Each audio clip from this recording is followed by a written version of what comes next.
हे आहे Pravara rural engineering college लोणी इथे. तुम्ही बघू शकता कॉलेजची गजबज किती आहे. मला माझ्या कॉलेजचे दिवस आठवले.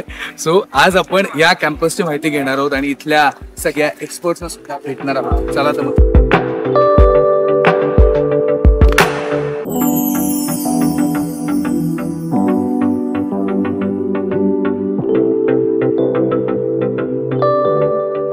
आता आपल्यासोबत आहेत doctor Sushmita Vikhe Patil ma'am. Ma'am नमस्कार. नमस्कार. स्वागत आहे तुमचं माय एफएम वरती. थँक्यू. मला सगळ्यात आधी विचारायचं, इतका मोठा इतिहास आहे प्रवरा शिक्षण संस्थेला, याविषयी काय सांगाल? कुठलं विजन घेऊन ही संस्था जी आहे ही सुरू झाली? तुम्ही जर नावातच ऐकलं तर ग्रामीण हा शब्द. So Pravara rural education society 1964 साली माझे पंजोबा पद्मश्री डॉक्टर विठ्ठलराव विखे पाटील यांनी त्याची स्थापना केली. त्यांनी एशिया खंडातला पहिला कॉपरेटिव्ह शुगर फॅक्टरी काढली आणि ते सगळं बॅकग्राऊंड चेक करताना किंवा कारखाना बनवताना त्यांना रिअलाइज झालं द नीड फॉर एज्युकेशन. आणि मग येणाऱ्या कर्मचारी, येणारा काळ यांना एज्युकेशन किती महत्वाचं आहे, म्हणून 64 साली त्यांनी पहिली इंग्लिश मीडियम स्कूल काढली ज्याच्यामध्ये 40 विद्यार्थी होते. Then after that he realise the need for girls education आणि मग त्यांनी प्रवरा कन्या विद्या मंदिरची स्थापना केली. आणि from there with 40 students carrying the legacy forward, today Pravara has 40,000 students. पण एक वैशिष्ट्य म्हणजे आमचा सगळा व्याप आणि शिक्षण हे सगळं ग्रामीण भागातल्या विद्यार्थ्यांसाठी आहे. त्याच्यानंतर माझे आजोबा पद्मभूषण डॉक्टर बाळासाहेब विखे पाटील यांनी फर्स्ट पॉलिटेक्निक कॉलेज काढलं, taking it forward engineering college काढलं. आणि मग आज आमचे चेअरमन नामदार राधाकृष्ण विखे पाटील सर यांच्या vision under Pravara is growing to give everything in rural India. So आज किंडरगार्टन KG to PG मध्ये प्रवरा सगळ्या फील्ड्स मध्ये आहे.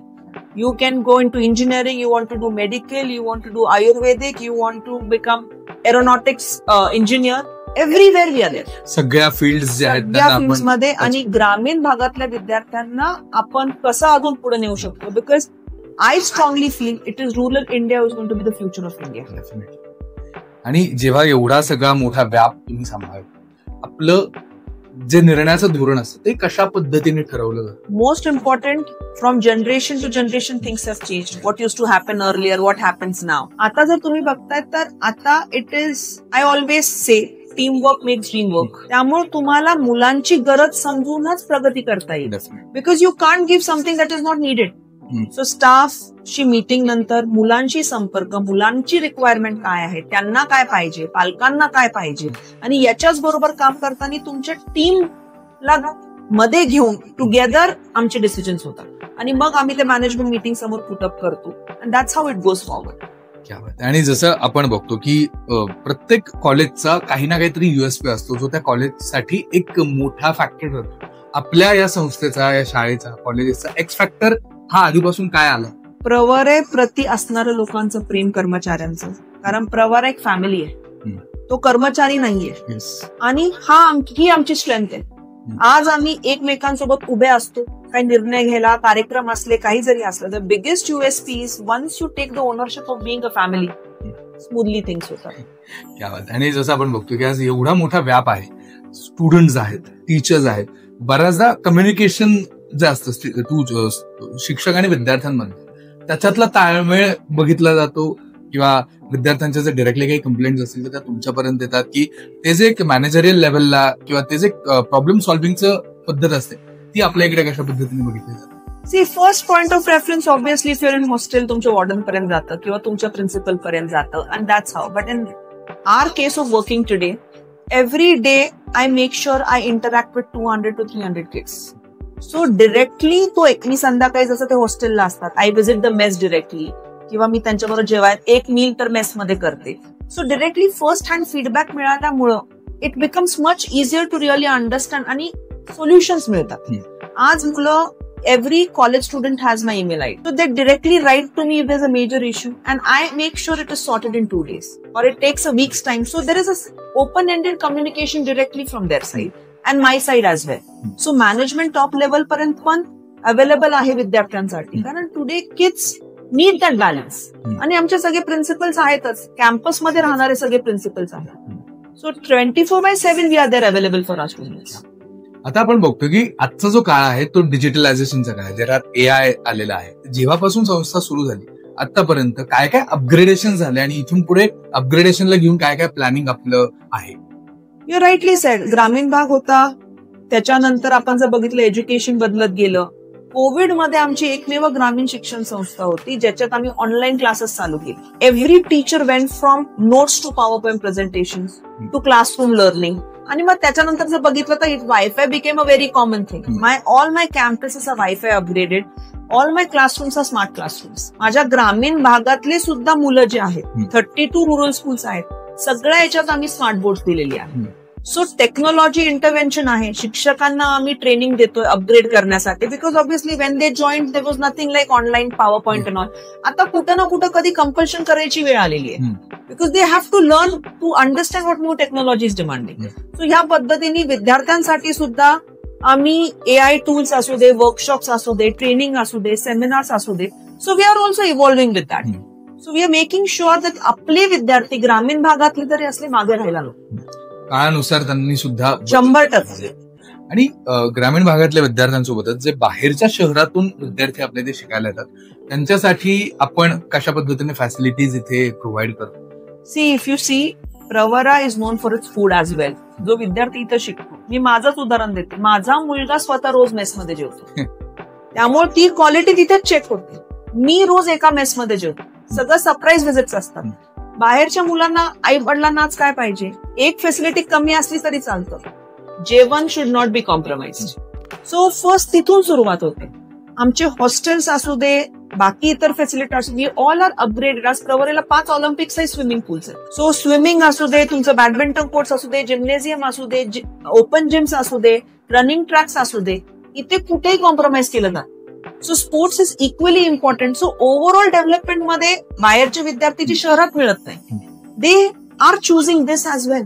मला विचारायचं की आता जितके ऍस्पिरंट स्टुडंट आपल्या इथे आहेत त्यांना आज एखादा मेसेज द्यायचा असेल तर काय message?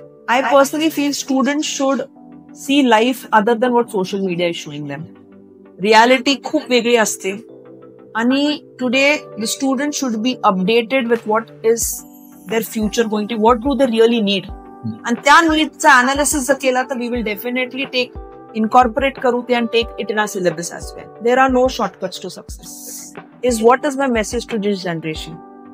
I have worked hard.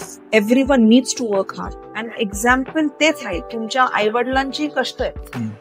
सक्सेसला shortcuts नाही. There is not going to be easy money anywhere. आणि प्रवरेचं एक आता धोरण असं चालू आहे, नोकरी करणाऱ्यापेक्षा नोकरी देणारा युवक आम्ही घडवायच्या मागे. How we can build maximum entrepreneurs, याची आता आम्ही एक मुवमेंट चालू केली आहे लास्ट इयर पासून. So we are having students expo. I am personally looking after that sector की विद्यार्थ्यांना बिझनेस मध्ये कसं पुढे नेता येईल. So we are now working on entrepreneur model. This is actually necessary. याच्या काळात आपण बघतो की ऑन्टरप्रिनरशिप साठी खूप सारे वेगवेगळे प्लॅटफॉर्म्स 100%. सो आज ग्रामीण भागातला विद्यार्थी कुठे घाबरतो, पैसा नसतो, इन्व्हेस्ट करायला त्याच्याकडे कदाचित थोडे कमी असते. So what we have done is last year students expo ज्यावेळेस केला, यांना काही अनुभव नव्हता, यांना एक्झिबिशन्स माहित नाही, तर आम्ही 150 स्टॉल्स दर कॉलेजमधून, ग्रामीण कॉलेजेसमधून 5-5 स्टॉल दिले. 2 दिवसात आम्ही 1 कोटीची उलाढाल केली. आणि ह्या विद्यार्थ्यांच्या माध्यमातून आता मला नेक्स्ट या वर्षीच्या स्टुडंट एक्सपोची ऑलरेडी मागणी यायला लागली, जे मला मागच्या वेळेस कन्व्हिन्स करावं लागले. So today when they are going to do that, now my next step is Pravara trust will also give them a loan for the stall. So ते इन्व्हेस्टमेंटला घाबरणार नाही. रिस्क प्रत्येक बिझनेसमध्ये आहे, पण हे ह्या वयामध्ये ते शिकू शकतात. डेफिनेटली. मी हा जो टॅबू आहे हा आपण काढला की रिस्क घेणं गरजेचं आहे. ग्रामीण भागात आधी असा समज होता की आपल्या इकडे आपण तेवढी हिंमत करू शकत नाही किंवा आपण त्या धमकीने पुढे जाऊ शकत नाही. सो ती धमक इथे आपल्याला शिकवली जाते 100%. आणि या एक्सपो मधले माझे 4 विद्यार्थी ऑलरेडी आता बिझनेसमध्ये गेले आणि ते शिकतायत. So I am proudly at least happy that हा विचार लोक करायला लागले, कारण नोकरी पुन्हा कुणाला मिळणार आहे. सो चेअरमन सरांचा हा थॉट आहे, नोकरी देणारा युवक बनवा नोकरी करण्यापेक्षा, आणि तोच थॉट घेऊन my entire team is in the process. Definitely. म्हणजे हाच जो मोटो आहे, हाच पूर्ण जिथपर्यंत आज आपण आपला आवाज जातोय, जिथपर्यंत लोक आपल्याला बघतात, सगळ्यांपर्यंत हेच धोरण पोहोचलं पाहिजे की स्ट्रगल आणि काम याच्यापासून आपल्याला पळता येणार नाहीये. तर आपल्याला सक्सेस पाहिजे असेल तर स्ट्रगल करावं लागणार आहे, मेहनत घ्यावीच लागणार. थँक्यू सो मच मॅम, तुम्ही आज आलात आणि आमच्याशी छान गप्पा मारल्या त्या सगळ्या. Thank you so much. थँक्यू. आता आपल्यासोबत आहेत principal Sanjay Gulhane sir. Sir नमस्कार. नमस्कार. कसे आहात सर? सगळ्यात आधी मला विचारायचं sir, Pravara rural engineering college विषयी आम्हाला काय सांगाल? याचा इतिहास आणि याचा मोठं नक्की काय आहे? प्रवरा रुरल इंजिनिअरिंग कॉलेज हे की प्रवरा रुरल एज्युकेशन सोसायटी, ज्याची स्थापना 1964 साली माननीय पद्मश्री विठ्ठलराव विखे पाटील यांच्या एका दूरदृष्टीतून झाली, ज्यांनी की सहकार क्षेत्रात फार मोठं काम केलेलं आहे आणि ज्यांनी सहकार क्षेत्रातली आशिया खंडातील पहिला कारखाना इथे सुरू केला. त्यांच्या दृष्टिक्षेपातून ह्या कॉलेजची सुरुवात झाली 1983 मध्ये, जेव्हा इंजिनिअरिंग कॉलेजेसचं प्रायव्हेटायझेशन फर्स्ट टाइम झालंय महाराष्ट्रामध्ये. त्या फर्स्ट ग्रुप ऑफ कॉलेज मधील हे इंजिनिअरिंग कॉलेज आहे 1983 पासून. आणि जवळपास आता 1987 ला पहिली बॅच पासआउट झाली आणि 1987 पासून आतापर्यंत जवळपास 38 बॅचेस बाहेर पडल्या, ज्यामध्ये जवळपास 15,000 प्लस अलमनाय इथून पासआउट झालेला आणि विविध क्षेत्रात जवळपास 22 विविध देशातून हे सर्व अलमनाई वर्क करतायत आणि चांगल्या मोठ्या मोठ्या पोझिशनला आहेत, नॅशनल मल्टीनॅशनल पोझिशन कंपनीमध्ये. त्यांचं कॉलेजची जी स्ट्रेंथ आहे, तर मी तर म्हणूया जो अलमनाय बेस आहे आमचा, तो इतका स्ट्रॉंग आहे की त्यांची कॉलेजला खूप सपोर्ट भेटतोय आणि वेळोवेळी त्यांच्या माध्यमातून फार मोठ्या प्रमाणात प्लेसमेंट पण घडून येतात आणि बाकीचे जसं इंटर्नशिप आहेत, एक्सपर्ट लेक्चर्स आहेत आणि विविध वर्कशॉप कंडक्ट करणं या अलमनायच्या माध्यमातून आम्ही करून घेतोय. कॉलेजला त्याच्या आता गेल्या 5 ते 6 वर्षापासून प्लेसमेंट जवळपास 70 ते 80% प्लेसमेंट कॉलेजची आहे. यासाठी कॉलेजला leading engineering college in Maharashtra असा माननीय राज्यपाल यांच्या हस्ते पुरस्कार पण प्राप्त झालेला आहे आणि प्लेसमेंटच्या संदर्भात पण 2 अवॉर्ड कॉलेजला मिळालेले आहेत. सर आता आपल्या इकडे ना असं मानलं जातं की इंजिनिअरिंग आणि मेडिकलचं शिक्षण हे फार महागडं आहे, तर इथे जे इकॉनॉमिकली वीक स्टुडंट आहेत त्यांच्यासाठी काही डिस्काउंट किंवा काही सवलती आहेत आपल्याकडे? नाही, मी इथे सांगेल की मेडिकलचं शिक्षण महाग आहे हे मान्य करू, पण इंजिनिअरिंगचं शिक्षण हे सरकारने फार स्वस्तामध्ये मुलांना उपलब्ध करून दिले आहे. कॉमन विद्यार्थ्यामध्ये हा भ्रम असतो की इंजिनिअरिंगचं शिक्षण हे खूप महागडं आहे, पण तसं नाही. जवळपास सर्वच प्रकारच्या विद्यार्थ्यांना त्यांच्या कॅटेगरीनुसार विविध स्वरूपाच्या शिष्यवृत्ती या आपल्या स्कॉलरशिप्स मुलांसाठी अवेलेबल करून देण्यात आल्या आहेत. जसं मी म्हणेल आमच्या कॉलेजची फीज 1,33,000 आहे, पण जर मुलगा SC ST असेल आणि या 1,33,000 मध्ये जवळपास 1,13,000 ही ट्युशन फीज आहे, 13,000 ही डेव्हलपमेंट फीज आहे आणि उरलेली 7,000 ही अदर फीज आहे. आणि जर मुलगा SC ST असेल तर त्याला डेव्हलपमेंट फीज आणि ट्युशन फीज हे 100% माफ होत आहे. तर त्यामुळे त्याला जवळपास फक्त 7,000 रुपयामध्ये त्याचं दर वर्षाचे 7,000 रुपये फीज मध्ये इंजिनिअरिंगचं एज्युकेशन पॉसिबल होत आहे. तसंच VJNT DT आणि मागच्या वर्षापासून तुम्हाला माहित असेल की गव्हर्नमेंटने सर्व मुलींना स्कॉलरशिप 100% ट्युशन फीज ही माफ केलेली आहे. माफ म्हणजे शिष्यवृत्तीच्या स्वरूपात आम्हाला ती भेटते. त्यामुळं मुलगी कोणत्या पण कॅटेगरीची असो आणि VJNT DT SBC या कॅटेगरीची जर मुलं असेल तर त्यांना हार्डली 22,000 रुपये पर इयरच्या फीज मध्ये हे एज्युकेशन अवेलेबल होतं. आणि तसंच OBC कॅटेगरी असेल आणि EBC मध्ये जवळपास अशी मुलं येतात, ओपन कॅटेगरीची मुलं येतात ज्यांच्या पालकांचं उत्पन्न हे 8 लाखाच्या खाली आहे आणि 8 लाखाचं म्हटलं म्हणजे जवळपास 70 ते 80,000 पर मंथ जे सॅलरी घेतात त्यांचं उत्पन्न एक 8 लाखाच्या खाली पर एनम जात आहे. तर जवळपास सर्वच क्लासचे लोक त्या अंतर्गत येतात आणि त्यांना 50% स्कॉलरशिप ही गव्हर्नमेंट कडनं मिळत आहे आणि त्यांचं पण शिक्षण एक 65,000 ते 70,000 रुपयामध्ये पर एनम फीज मध्ये होऊन जात आहे. त्यामुळं मी म्हणेल की म्हणायला ही प्रायव्हेट कॉलेजेस आहे, पण गव्हर्नमेंटचा एवढ्या मोठ्या प्रमाणात सपोर्ट आहे की त्यांचं शिक्षण फार कमी पैशात आणि फार कमी फीज मध्ये गव्हर्नमेंटने त्यांना उपलब्ध करून दिली. नक्कीच. आणि बेसिकली ना आपल्याकडे कसं टाईप असं की इंजिनिअरिंग साठी मोठ्या शहरांकडे बघण्याचा कल असतो, पण आपल्या लोणी मधलं हे जे कॉलेज आहे प्रवरा रुरल इंजिनिअरिंग यांनी तो टॅबू मोडलाय. काय सांगाल याविषयी? मी तर म्हणेल की होतं हे 2-3 वर्षापूर्वीचा हा ट्रेंड होता की मुलं पुण्याकडे वगैरे जाण्याचा कल होता, पण मी आता जवळपास पुणे मुंबई या मेट्रो सिटीज मध्ये पण वर्क केलेला आहे आणि इथे माझा जो अनुभव आहे की मेट्रो सिटीमध्ये जे आहे कॉलेजेस तिथले जे स्टाफ असतो तो खूप प्रोफेशनल असतो आणि त्यांचा विद्यार्थ्यांशी कनेक्ट हा 9 ते 5 आणि 9 ते 5 नंतर त्यांचा no connect with the student. पण जेव्हा ग्रामीण भागातील विद्यार्थी किंवा particularly Pravara rural engineering college म्हणाल तर इथे स्टाफ फार डेडिकेटेड स्टाफ आहे आणि मुलांची काळजी घेणारे स्टाफ आहे. फक्त 9 ते 5 हा कनेक्ट नसून एक मी तर म्हणे 24 आवर्स कनेक्ट, जेव्हा पण मुलाला गरज पडेल तेव्हा इथली स्टाफ त्यांच्यासाठी अवेलेबल असतं. हाच मला माझ्या दृष्टीने मेट्रो सिटी आणि ग्रामीण भागातील कॉलेजेस मधला मोठा फरक आहे. या एज्युकेशन सोसायटीची सुरुवात पद्मश्री डॉक्टर विठ्ठलराव विखे पाटील यांनी करून या एरियातील गावागावामध्ये शिक्षणाची ही ज्ञानगंगा पोहोचवण्याचं काम पद्मभूषण डॉक्टर बाळासाहेब विखे पाटील यांनी केलंय. आणि सध्या माननीय मंत्री श्री राधाकृष्णजी विखे पाटील यांचा जो दृष्टिकोन आहे की आपल्या कॉलेजमधून आणि फक्त इंजिनिअरिंग कॉलेजच नाही, प्रवारा संकुलातील जेवढी काही शाळा महाविद्यालय असेल तिथे विद्यार्थ्यांना अद्ययावत आणि अत्याधुनिक शिक्षण प्राप्त झालं पाहिजे आणि या दृष्टिकोनातून लागणारं सर्व जे काही लागतंय ते सर्व पुरवल्या जात आहे मॅनेजमेंट कडनं. आणि त्यामुळंच ग्रामीण क्षेत्रही असेल मला सांगायला गर्व होतोय की हा एक एज्युकेशन हब बनला आहे. या गावाची पॉप्युलेशन एक 10 ते 15 हजार आहे, पण इथला एज्युकेशन हब 40,000 स्टुडंट इथे आहे. एक एज्युकेशन हब बनला आहे प्रवारा म्हणजे. आणि या विदिन 5 किलोमीटरच्या एरियात तुम्हाला असं कोणतं एज्युकेशन नसेल की जे अवेलेबल नाही. सर्व प्रकारचं education from KG to PhD इथे अवेलेबल. बेसिकली ना आपल्या इकडे 10वी नंतर 12वी नंतर पॅरेंट्सचं एक बॉदरेशन सुरू होतं मुलांवरती की हीच स्ट्रीम निवड तीच स्ट्रीम निवड. विद्यार्थ्यांनी कोणती शाखा निवडावी हा निर्णय बेसिकली कसा घेतला पाहिजे? नाही, खरं तर ज्या ब्रँचेस अस्तित्वात आहे प्रत्येक ब्रँचची आपली डिमांड आहे.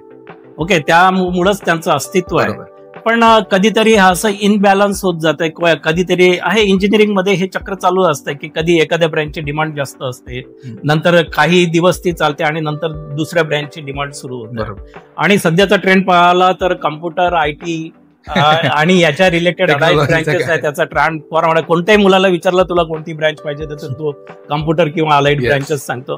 पण मुलांनी माझ्या मते हा विचार किंवा पॅरेंटनी हा विचार करून कोर्स निवडावा की आपला मुलगा हा 4 वर्षानंतर पास आउट होणार आहे आणि तो 4 वर्षानंतर मार्केटमध्ये येणार आहे आणि 4 वर्षानंतर तो मार्केटचा काय ट्रेंड असेल त्यानुसार त्यानं विचार केला पाहिजे.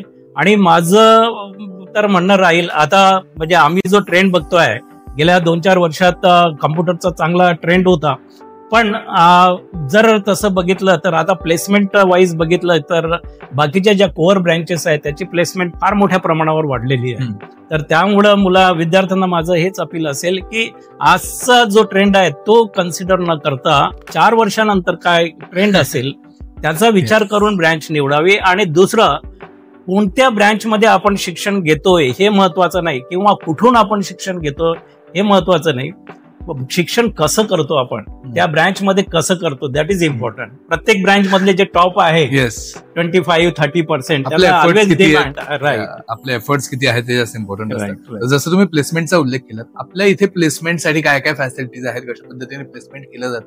हा, बेसिकली इथे मी सांगेल की पूर्वी जो होता एखादं कॉलेज चांगलं आहे हे कोणत्या बेसिसवर असायचं की त्याच्यामध्ये टीचिंग लर्निंग कसं चालतंय, तर हा एकच बेस होता आणि त्या लेवलवर त्या कॉलेजचे क्वालिटी समजायची की हा कोणत्या लेवलचं कॉलेज. पण आज तसं राहिलं नाही.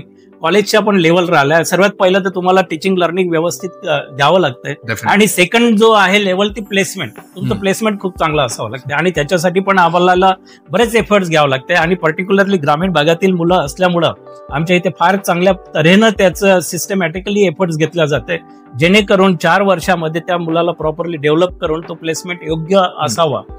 आणि त्याच्यासाठी आमच्याकडे एक PCDC Pravara career development cell म्हणून आपण स्थापन केलेलं आहे. या सेलच्या अंतर्गत मुलांना स्किल डेव्हलपमेंट, ऍप्टिट्यूड या सर्वांचं ट्रेनिंग दिलं जातं. त्यांना जे मार्केट्स मध्ये रिक्वायर्ड ट्रेंड्स आहे, इंडस्ट्री रिक्वायर्ड आहे, कारण की कसं असतं करिक्युलम मध्ये सर्व गोष्टी इन्क्लूड करणं हे पॉसिबल नसतं. करिक्युलम मध्ये सर्व बेसिक गोष्टी असतात आणि ज्या इंडस्ट्रीच्या रिक्वायरमेंट्स आहे आणि करिक्युलम याच्यामध्ये नेहमी गॅप असते, ती गॅप भरून काढायची असते आणि ते गॅप भरून काढण्याचा प्रयत्न आपल्या इथे होतो. आणि त्यामुळेच एक 4-5 वर्षामध्ये आपल्या इथे फार मोठ्या प्रमाणातली प्लेसमेंट आहे. आणि मला सांगायला चांगलं वाटेल की chemical, mechanical, instrumentation, automation and robotics ह्या ज्या ब्रँचेस आहे त्याच्यामध्ये आमच्या इथली प्लेसमेंट 100% प्लेसमेंट. क्या बात. आणि मला आता विचारायचं की आता जितकेही स्टुडंट्स आपल्याला ऐकतात, जिथपर्यंत आपला आवाज जातोय, हा व्हिडिओ जातोय, एखादा मेसेज द्यायचा असेल सगळ्या स्टुडंट्सना तर काय मेसेज? तर जसं मी मगाशी सांगितलं, माझा मेसेज हेच असेल की कारण की सर्वजण आज धावतायत कॉम्प्युटर इंजिनिअरिंग किंवा कॉम्प्युटर अलाइड ब्रँचेसमध्ये. तरी मी सर्वांना सांगेल, जर तुम्हाला कॉम्प्युटर इंजिनिअरिंग किंवा अलाइड ब्रँच भेटत नसेल तर डिमोरलाइज व्हायचं काम नाही, कारण नाही. तुम्ही जी ब्रँच घेत आहात त्याच्यामध्ये खूप चांगलं करा. प्रत्येक ब्रँचची आपली डिमांड आहे. फक्त तिथे किती तुम्ही चांगलं करताय याच्यावर तुम्हाला तुमची योग्यता आणि तुमची रिक्वायरमेंट होणार आहे. तर त्यामुळे माझं हेच म्हणेल, तुम्ही काय करता आणि कोणत्या ब्रँचमध्ये करता त्याच्यापेक्षा कसं करता हे फार महत्वाचं आहे. तर मुलांना माझा हाच संदेश राहील की कोणतीही ब्रँच, तुम्हाला जी ब्रँच होते ती ऍक्सेप्ट करा. Once you have got a particular branch, accept it आणि त्याच्यामध्ये एक्सेल करण्याचा प्रयत्न करा. थँक्यू सो मच सर, आज तुम्ही थँक्स अ लॉट आणि या पूर्ण विषयांवरती आपल्यासोबत गप्पा मारला. थँक्यू. आपल्या गप्पा अशाच सुरू राहतील MyFM वर. चलो, अच्छा संध्या. थँक्यू. हे आहे NDTV आणि आपण पाहत आहात NDTV मराठी.